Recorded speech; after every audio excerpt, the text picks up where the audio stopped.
Hey guys, Vol here. Going to take a look at another game of infiNity. This time it's going to be between Imperial Service, the remaining loyalists in the Yuching faction, and JSA, who have recently decided to get the hell out of there and start their own sub-faction amongst the unaligned, not aligned armies, however you want to put it. So it's the Chinese versus the Japanese. It's a type of game we've had before, but under a new context. Obviously, we've got the new Uprising book. There's this Secession or Succession or however you say it.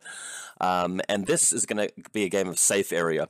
Now, just to add a special twist in this game, I'm going to be playing Imperial Service, and even though the new Imperial Service is still allowed to use the ninja, I thought I would just throw that extra little bit in there and decide to voluntarily not use a ninja, just because that is a model which is very closely associated with the JSA faction, just so I can go full Chinese, and my opponent is playing JSA, and even though the army profiles haven't been updated fully yet, he's going to be using a couple of the new profiles which he has the points values for. So it's going to be an interesting little fight there on safe area mission. Just want to point out that with Yuching losing a lot of models, Imperial Service really losing nothing because they couldn't really take any JSA stuff anyway that I can think of.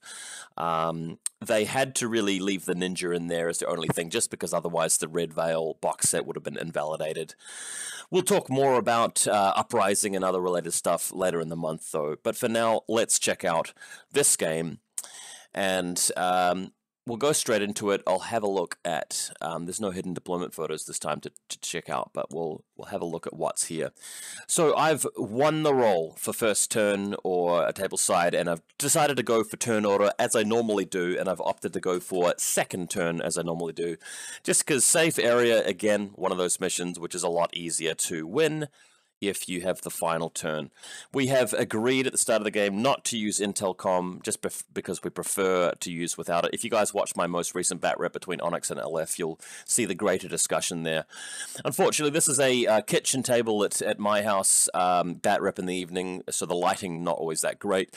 You can see a little Guangxi behind a building there, not very visible, and another one here, and another one here, and the fourth one is further back. But the Link team features, I think it's the control device, the lieutenant, 2 forward-observing boarding shotguns there, and the crane Spitfire, as I always do, all prone on top of this building.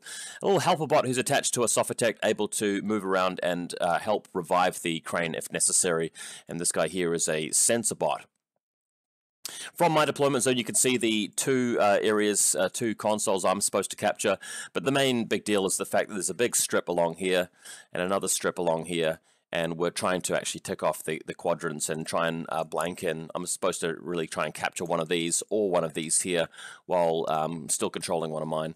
There's also a Canren on top of this building. He is a Canren killer hacker, holo projector disguising him as a forward observer, just so that my opponent doesn't necessarily know that he's a killer hacker. Although the fact that I have a remote on my list and no other visible hackers is a bit of a giveaway, and the fact that I told my opponent at the start of the game that I'm going to voluntarily not use the Ninja Killer Hacker for this particular one, bit of a giveaway. Alright, a closer look at the Link team. You can see the crane with his beautiful, obviously the photo's not very good quality, but the beautiful limited edition sculpt of the crane. Just checking that guy out there with everybody else on the building prone. A horribly blurry photograph here, but this is the left-hand deployment. We've got a Sofitect in the corner, and then there's a Link team full of Guangxi. Note that to start the game, the Link team is actually on the Guangxi Link team, just because when it comes around to my turn, they won't have to impetuous, and I can simply move the Link over to the crane team once they start moving out. And there's no arrows for the crane team, so that's fine. Walker on the building to provide some additional arrows, and don't forget the HVT out here as well. Another Guangxi back here, another Guangxi back here, the sensor bot we talked about earlier. That's about it for that one. The Canren, can't see very well here, but, oh, I pressed the wrong button. Wrong button. Okay. Let's get back into it. Alright, Canren, he's prone on top of the building. So we've got this guy here, and there's the Holo Echo over here, and there's another Holo Echo on the lower level of the building, which you can't really see because it's obscured by the photo. The real Canren, I believe, is this guy here. So that is actually the real one, if that comes up later. My opponent running the Engineer and the TR bot. He's got the Kaisotsu Link team, which is more or less the same Link team that they used to be, except the Kempaitai now is a little bit different. You could take an MSV2 Kempaitai with Marksman Rifle or something cool like that. So I think he's running something like that. The link leader down here is still, even though the photo looks a little bit weird, is actually still with an 8-inch coherency with the missile launcher guy. All right. Next, so he's got a Ruishi on the left-hand flank, ready to move out, and his HVT is there too. Now, in the foreground, we can see Yojimbo. My opponent is testing out the new Cat Lady with the Scythe special profile, and Yojimbo is going to represent her. This is a profile that has largely replaced Asuka Kizaragi, for better or for worse, but Yojimbo is representing her. We can also see this model out in the field. I can't remember the new name for it, but it's that model that now replaces one of the Raiden profiles. It has like ODD and forward deployment level 2 and submachine guns and stuff like that. So that is going to be that model there, one of the new ones. So you can see a bit of an overview where it's kept. I think it has mine layer as well, which is why this camo token here is just spaced apart from our Raiden. Well, I'm going to call it a Raiden profile for the rest of the game, but you guys know what it is. Okay, and my reserve model, of course, is the Battle Cat, the Sujian, with Spitfire right at the back of the deployment zone. My opponent's reserve model is an Oniwaban, which fortunately has some space here where it can superior deploy just in front of my deployment zone, and luckily for him, the deployment zone sort of cuts off along here, so he's able to deploy on the other side of it. And unfortunately for me, that's going to allow him to move through and start either hitting these guys in close combat or mowing them down. And sadly, because I thought I was clever by making the Guangxi Link team at the start of the game, these guys do not have 6th Sense level 2. They do not have plus Ballistic Skill or extra burst. So sadly, they are going to be in a lot of trouble. And my opponent fortunately passes his Fizz check to get into the position. So we are looking at some serious, serious trouble. To start the game off, Impetuous moves around here, Flash Pulse against the bike, nothing happens. Then he activates the Link team here to use the missile launcher to fire at the Warcore, which does destroy it. I think he ended up using the Marksman Rifle rather than the missile launcher for that. Next up, decides to move in with our Oniwaban, and he's going to take out this guy first. So just moving carefully over here, and he's going to spend an extra order to do that because he doesn't want to get discovered by the Guangxi on ground level for some reason, which could actually see his initial location. But as you can see, moving on through. So moves just up the steps to come into a bit of a firefight with this forward observing boarding shotgun guy, and quite easily destroys him with the boarding shotgun. Not boarding shotgun, submachine gun. Very brand new on a weapon profile, which in my opinion now makes him worth taking. To be fair, though, the boarding shotgun would have been just as good, if not better, in this very specific situation, just because, in terms of the position, he had a great opportunity to move in and get some hits with the impact template. Moving on, comes into line of sight of the control device, which does have a legitimate shot to survive here, because instead of going up in a face-to-face roll against the TO camo, can just fire a smoke grenade at the feet to block it using a special dodge on an 11, but unfortunately loses that face-to-face roll and fails the armor saves as well. Even though he's only getting like one hit through at a time, I'm just failing the armor saves left and right, so nothing happening there. Even moves around further to collect this guy as well and knocks him out. So that's 3 Celestial Guards just dead straight away. Just going to move back a few photos there. What I thought was going to happen is that instead of going up the stairs to kill these top guys, I thought that he would have actually sacrificed the Honor One to come around the corner, even though he probably would have eaten a nanopulsar hit against the Spitfire guy, the Crane, who turns around after the first model is destroyed, by the way, with the alert or the change face. It's worth losing the auto weapon to take out your opponent's lieutenant in a lot of cases, because that really just cripples my next turn and doesn't give me the opportunity to move out with a Sujian very effectively. And there's also a possibility that the auto weapon tanks the BTS save against the nanopulsar as well. But that didn't happen. Lieutenant still alive at the end of this. So now the bike, cat lady with the scythe, moving around. For some reason, he thinks it's a good idea to go after the Link team. So just moving around the corner, shooting with the flamethrower, gets hit by a double chain rifle from the burst 2 from the Link, and promptly dies. Unfortunately, I failed the flamethrower checks for both models and for the dogged saves as well. So that's 4 failed armor saves now. Not even a single armor save passed. Not for the Warcore, not for any of the 3 Celestial Guards, not for any of the armor saves on the Guangxi. So armor saves going very poorly. My opponent also moving around with the SMG new Raiden model, getting to a new position here, and also changing position with his TR bot as well. And then it comes to my turn. So the Onewaban, although he goes back into TO camo, can be revealed thanks to the sensor bot nearby, just moving out a little bit, then using sensor to reveal him, moving back to his position. What that enables me to do is to move over to the wall with the Battle Cat and then climb up using Super Jump and hit him with either the Flamethrower or the Spitfire or the Heavy Pistol. Sadly, you can't climbing plus in combat mode. You can only go in Battle Cat mode. This triggered a bit of a rules debate, which we talked about on the Australian infiNity Facebook page, and that is if the Onewaban declares an engage, I'm allowed to place him base to base with me at any point in the movement, and if I end my move like halfway down the wall with climbing plus, does he count as climbing? Can I legitimately place him there? Is he even allowed to declare an engage? My personal intuitive feeling is that you can't declare an engage just because you have to follow the normal rules of movement, and the Onewaban can't actually get over the wall directly and climb onto there with 2 inches worth of move. But apparently that's not the best interpretation of it. The consensus seems to have been that if this happens and the Onewaban does pass the engage, I'm allowed to just place him climbing. And if he's in combat and climbing, that means he can't move and he can't attack because he's climbing. So there's no order or arrow that he can execute. So I can just attack him for free. My opponent does declare engage anyway, just knowing that at close combat 8, the Sujian would take more time to kill him if he passes that. But luckily, we don't have to get to that eventuality because the face-to-face roll is won by the Sujian. The Spitfire kills the Onewaban, and we can move on. Elsewhere, Guangxi moving out with Impetuous. Should have done that before moving the Sujian, but we forgot, so we did that later. It didn't really affect the sequence of play. The Onewaban, the Sujian now moving towards the center of the table and just setting up here. And the reason why he's here is because I want to be able to block off this sort of sight lane here for any models moving through and set up a later turn where I can move around and engage things like his missile launcher or whatever. This is a mistake, by the way. This puts me in a position where he can move out with hidden deployment models, which JSA are known to have, and I'm in a bit of trouble. You can also see the Hollow Echo for the Canren hanging out nearby.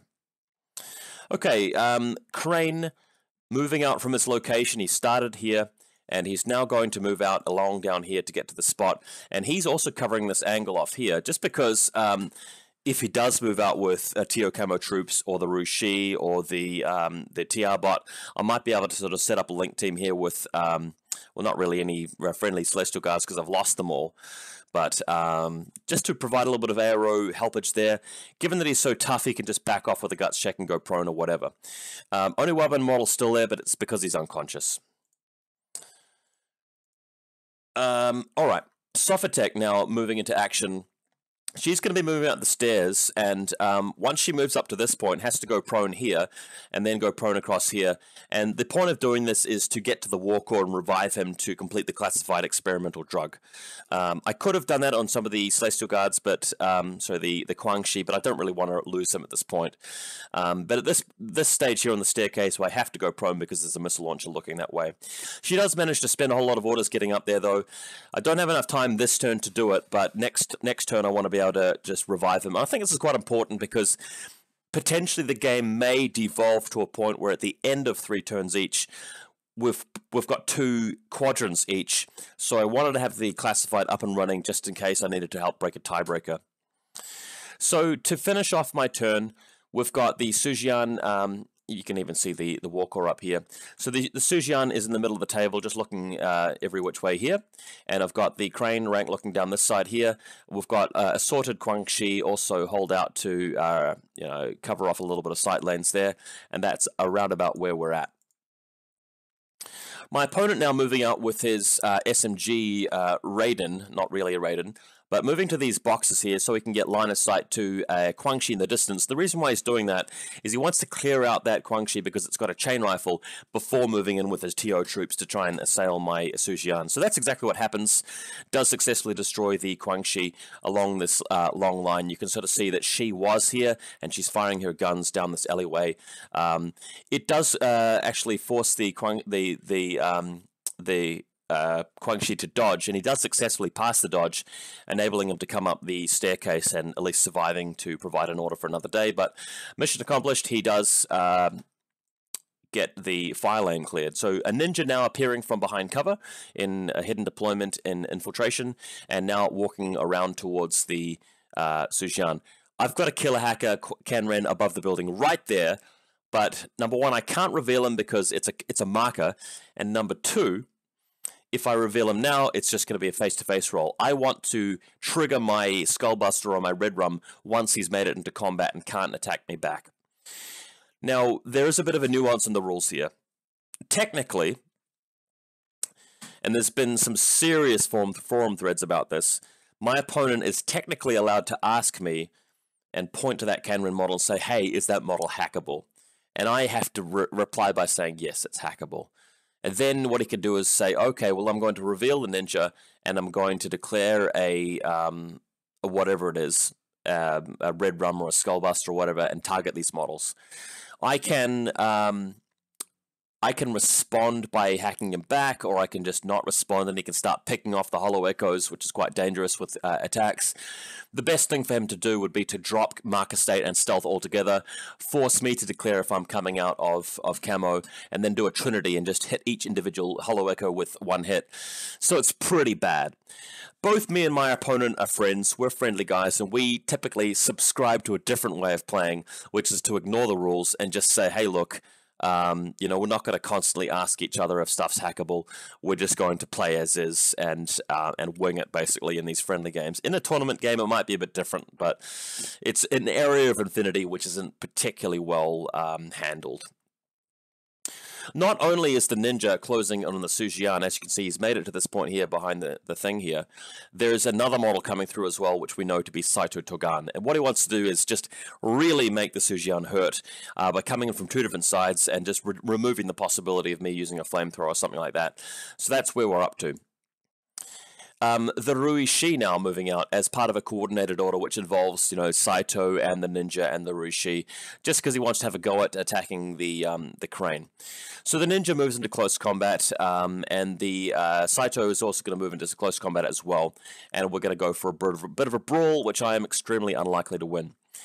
So initially what happens is that the ninja moves into close combat, Saito moves into close combat, and Saito makes a bit of a swing at me, and wins the face-to-face roll, of course, and the Su Jian has to take a whole lot of armor saves because of explosive, and fortunately, even though I have to make like 5 saves, he tanks almost all of them, so I'm finally actually passing some armor saves. To be fair, armor 5 this time, up against his Fizz stat, does give me a reasonably good chance of actually passing these saves, and the Su Jian is reduced from 2 wounds down to 0 wounds, but NWI. So he's still there, but my opponent has maybe 1 or 2 more orders left to finish him off if he wants. My opponent tends to play a bit of a style, and I've played him many times. He likes to play in a way that leaves models in close combat so that I can't really do anything, and it also helps protect his models because they count as being engaged. But is that the right thing to do here? With the last couple of orders, he does actually get the Rui Shi into position and starts knocking on the door of the crane, who I think is forced back into cover. Sits up suppression fire here, so that's also going to prevent a lot of Quang Shis from moving out and really dominate this fire lane here. If you guys can't tell from the position, the combat with the Su Jian's going on over here. The crane, if you can picture it, was behind a wall here, although he's gone prone now, I believe, and the suppression fire is sort of set up along here on this angle from the Rui Shi, so that's sort of what we're looking at. He's also used that additional order to move in with a TR bot to further solidify his dominance of these zones here, just because he's wanting to make absolutely sure that I can't really move onto his side of the table later and win the safe area mission objectives. We also have his his guy, the new profile, the Raiden replacement, going suppression fire into the middle of the table as well. So first order of the day, Guangxi moving directly towards the combat, getting hit by the suppression fire dude with SMG there and getting shot at. Next, because the ninja is successfully in close combat, the Kanrin can now reveal and start hitting him with a Skullbuster. Red Rum is almost always the best ability to use. I just prefer Skullbuster in a situation where it's going to be a normal roll in close combat, although technically it's a reset, so a Red Rum probably would have been better. But just going with the Skullbuster anyway, that's a mistake from me. Unluckily for me, the first face-to-face roll resulted in no death of a ninja. Neither did the next one, so it took me the third attempt to actually kill him. But with him dead, I can now move in. I calculated here that the best way to free up my Sujian, and this is risky, would have been to move the crane around here into close combat with the help of the Guangxi. Now the crane is CC22 with MA3. Saito Dagan is MA3 but CC24, so he's got the advantage, and if I lose the face-to-face roll, I am in a lot of trouble. But if I attack him with the help of the Sujian and a Guangxi, that puts me at 3 dice to his 1, giving him a pretty big edge. It's just very, very risky. One other thing I can do is just to shoot into close combat. That's sort of the backup plan, but there's a good chance I'll just miss completely or hit my own Sujian and put me at a worse situation than I even started. So with about 4 orders left, the crane is moving around here. The first thing it has to do before completing this rather complicated and risky maneuver is to beat the Rushi in a face-to-face roll. Now the Rushi is at long-range suppression fire, hitting me on 6s on 3 dice. I'm shooting out at him with the Spitfire. Good range band, negative for cover, -3 for suppression fire, so it's me hitting on 11s on 4 dice, he's hitting on, I think, 6s on 4 dice. So luckily the face-to-face roll is 1 and he's destroyed there, but if he rolls a crit or passes the armor saves, then I don't really have enough orders to get through. Luckily though, the crane agent is successful. Then I can move in with a coordinated order, bringing in the Guangxi as well. Now this is another contentious thing. If you move within zone of control of a model who's in close combat, can they declare a reset? They can't declare a change face dodge, but if they can declare a reset, then they have to take that arrow option, allowing you to move in with your second short skill into close combat without suffering an arrow at that point. I don't know if that's 100% correct, but we both believed at the time that it was, so we went ahead with it.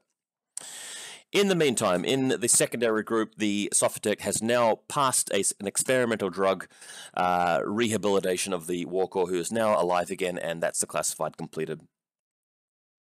So, the big showdown happens.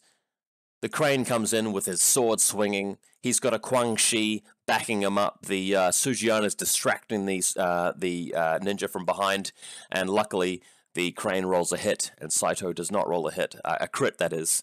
They're both hitting automatically, and the crane is victorious, but he's kind of stuck out in the open now, so my opponent can move in with a TR bot and start crippling me. So that's exactly what happens in his turn. Moves out of cover with the TR bot. He's going to move around carefully to this point here, and there's going to be some pie slicing. So first of all, he wants to move to this exact location to get line of sight to just the Guangxi, but not to the rest of the crew. Does move on in there and start shooting at the Guangxi, but unluckily for my opponent, although I started failing the armor rolls earlier in the game, I'm starting to pass them, and the Guangxi is able to fail guts, go dogged behind the dumpster here, and survive. So now he moves into a shoot against the crane rank, and same thing happens. Hits the crane, manages to force the crane into cover, doesn't get anything done. So the TR bot's just hanging out here without any kills, sadly. And here's our resulting situation. The Guangxi prone behind the dumpster, crane prone behind the dumpster.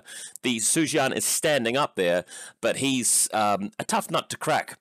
The TR bot would have to move around, shoot through the saturation zone. He'd be in cover up against the Panzerfaust. Nothing happening there. So he decides to move out with the Link team at the end of his turn, just to reposition them, get them into a better position, because this is his last turn. He's going to need to prevent me from actually picking up on those zones. So he's just repositioning them to maximize the sight lines. So they're all over the place. They're just moving out. He also needs to move one of these Kaisotsus into the zone on his right, because he's lost troops in that area. So he's trying to make sure he actually has some troops remaining on his side of the table. Okay, comes over to my turn. The TR bot is sitting behind the trees over here. The Guangxi has to use his impetuous move to move out and gets shredded by the machine gun of the HMG. The other Guangxi also moving out. Now, I had spent orders restraining this guy for the entire game. Now, at the point where you're at the last turn, orders matter more the further the game goes in a lot of cases. Not all cases, but many of them. This guy dies immediately, but he has provided a regular order that can be used by other troopers, so that's very important to me. The link team. And when I say link team, this is a link team of 3 models involving a control device and 2 Guangxi. Slowly move through over to the area here, and this is important because they are putting their bodies into the zone that's going to capture the zone on my left. Also, carefully moving out with the control device guy, just staying prone, going behind a car. We don't want to come into line of sight of a SMG suppression fire there, so just gently drawing an angle to the spot so that we can throw down a smoke grenade here, and that's going to allow me to advance into his zone, or my zone, and capture that. So that's what happens. Smoke goes down. We've got the crane, we've got the Sujian. The Sujian stands up at this point to have a face-to-face, shootout with the TR bot, and we're doing this because if I lose the Sujian, I can still win the game because I've got either one of these 2 expensive models to occupy my side of the quadrant. My opponent has not picked up any classifieds or HVT, so long as I can just get my 2 zones, I'll automatically win. Luckily, though, the Sujian does get the job done and destroys the TR bot in the shootout. So now I can move out with my sensor bot, and the reason I'm doing this here is if I move through to here and go through the smoke, I can actually end base to base with the console and stay in the smoke template and actually control a console for an additional point. So that's exactly what happens to pick up that additional objective point. Then realizing that he's left the model out in the middle of the table here, and that's the only model in his zone, the crane can actually move all the way around here and then through to the spot here where he'll get shot by the Raiden replacement with SMG, but I can ignore that and just shoot my Spitfire over at the Kaisotsu, and if I destroy him, that will mean my opponent has occupied 1 quadrant and I've got 2, so I get another whopping 4 points for safe area. So that's exactly what happens, and then it's just a matter of moving the Sujian so it's exactly in the right spot, and you can see the crane is just hanging out here, does a face-to-face roll, kills the Kaisotsu, and that's basically it. Moved out with my lieutenant to try and get a smoke grenade, not a smoke grenade, a kill down on his Kaisotsu, but there you have it. The game ends. It's Imperial Service that wins by a rather large margin. If you look carefully, there's these 4 consoles here. I'm the only one with a model and base-to-base with it. That is the sensor bot there. If we draw a bit of an imaginary line through the middle of the table and another one through here, I've got the Canren on the rooftop and the crane and the sensor bot, and probably even one of these Guangxi, all in this zone here. So I've got this one taken care of. The Sujian is actually taking care of this entire zone through here, so I've got those ones. He's left with actually no models in this zone here because the model that replaces the Raiden is actually in my zone, not his.